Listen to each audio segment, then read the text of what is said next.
There is a code.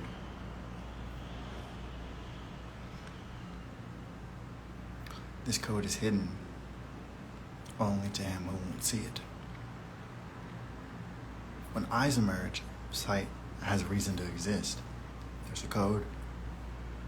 It doesn't wait for the answer because the code itself holds an answer. Although it could be an esoteric or pragmatic thing, the code itself is the mind. It's the living chess piece, game, and players. The code represents what? The soul represents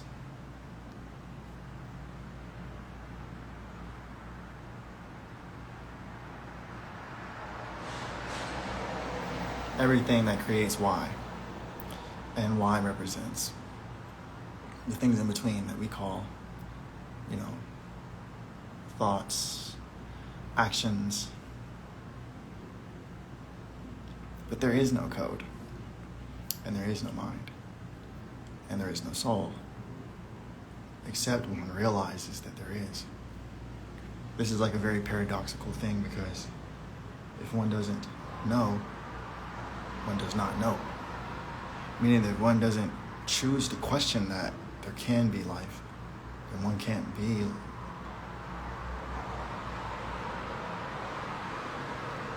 The reason it's paradoxical is because the question itself is just a mirror. So what is that emergence? I think that sort of clarity comes after that, bit of the chess game. It comes after a little bit of the lostness there. I don't feel if I don't understand there's feeling. And it doesn't mean in a knowledge way, and I do if it means that my body feels, but then you think about it. What would the code be? If the mind comes in the context of the body, why is the demonization of body from mind and soul so important? And of course that a distinction in that would be remarkably programmable. It's a good word for that. If the mind is the code, and there's an in-between from the code and the non-code, or like what gives the code a purpose or a question, then your body would be that. Because without your body, there's no emergence of thought in this form. And it doesn't mean a physical body. I'm just speaking about the emergence itself as a body. This body is, however, an emergence.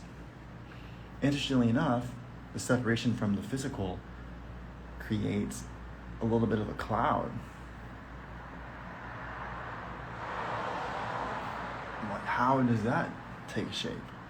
How does a code become real?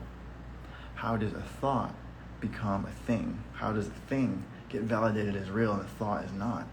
And I feel like the isolating code or mind from the need for code or body or like the soul behind the mind as one creates that distance.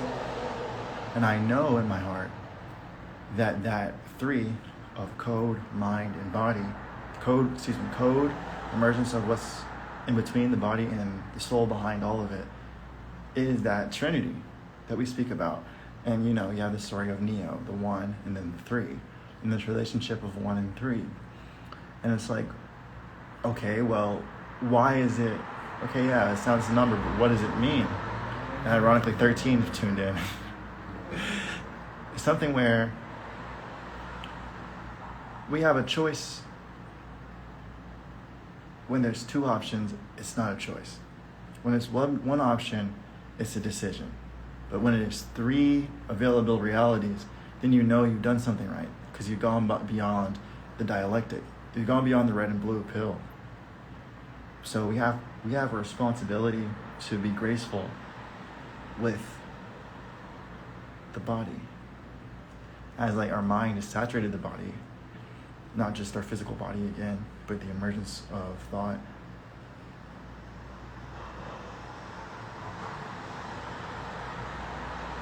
And then like on a personal, well, the 1 and the 3 could represent a lot. Because you go from 0 to the ultimate. The emergence of 1, the division of 1, 2, the realization of 1, 3. And then we go on to 4. A lot of people talk about 4 as tetra, the 4th, which is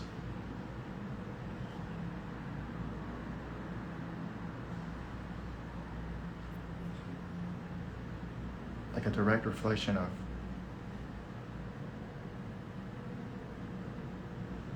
of that code.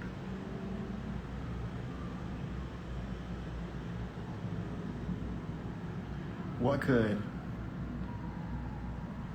like the emergence of thought mean if it's kind of somewhere in there? I think what a very simple way is being said is that, thank you, is that one is the emergence of a question. A question emerges at 1. It doesn't emerge, a question emerges, maybe not the best word. A question becomes present at 1.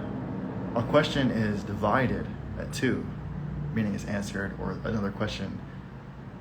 And we always think of chaos as the deterrent of what we believe to be pure order. But the reality within the 1 is kind of balanced in the 2. So the question is 1, the answer is 2. But every answer, because of the nature of this mind, is not an answer, it's another question. It's as if someone says, "How are you?" and you say, "Good." This is not an answer, it's a question. How is it a question? Because you're seeing it as an answer because there's a period there. But there's no period, there's just a question. Even the question mark is not really alluding really to what a question could be. That symbol only reflects what a question is. Every single statement, if it's seen as a question, actually leads to gnosis. And the idea of gnosis versus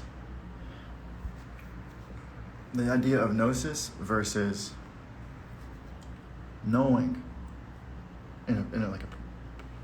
gnosis and knowing versus knowledge is that 3 versus, the 2.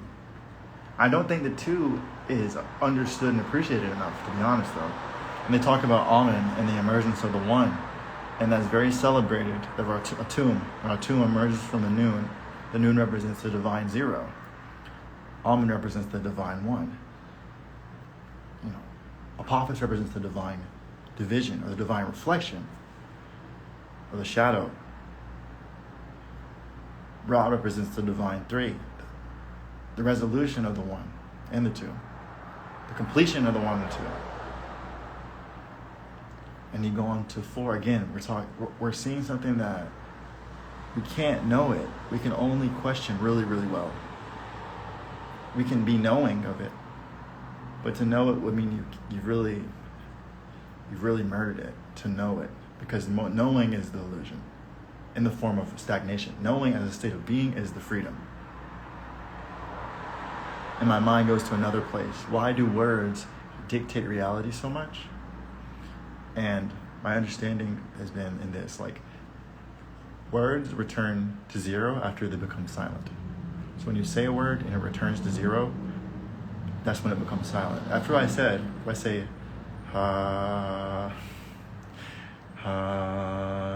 and then it was a bit pitchy, dog. No, but and I'll release it. That silence is what they call the Ashe, the Amen, or whatever. That silence is the thing that completes it. That's the completion. The closest thing we have to a period is silence.